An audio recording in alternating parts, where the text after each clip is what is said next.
pandai. Serunding ni boleh dimakan dengan pulut, boleh dimakan dengan nasi dan boleh juga buat popiah simpul tau.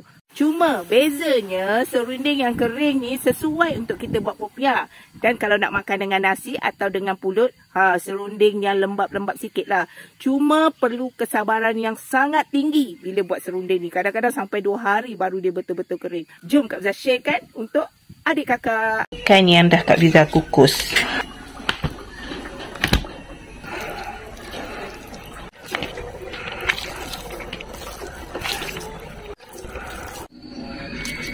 Okey, untuk 3 ekor dapat banyak ni.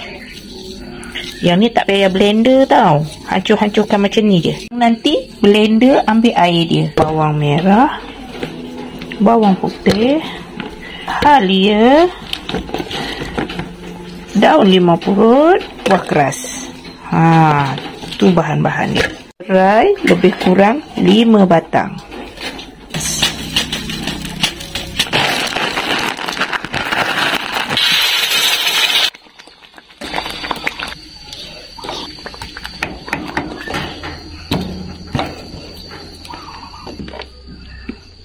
Kita masukkan blender air tulang ikan.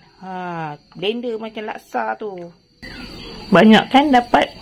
Gula cukup rasa. Santan. Dah pekat, masukkan isi ikan ni. Jangan cair sangat masuk dan jangan kering sangat ketika nak masuk. Sebab apa? Kalau kita kering sangat nanti tak sedap, tak rasa rempah tu. Ayam. Macam itulah duduk kampung. Dah berperang pula nampak. Berperang dengan percikan, tembakan.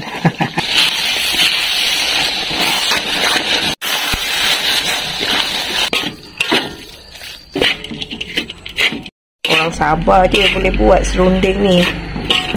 Tak sabar, tak boleh buat.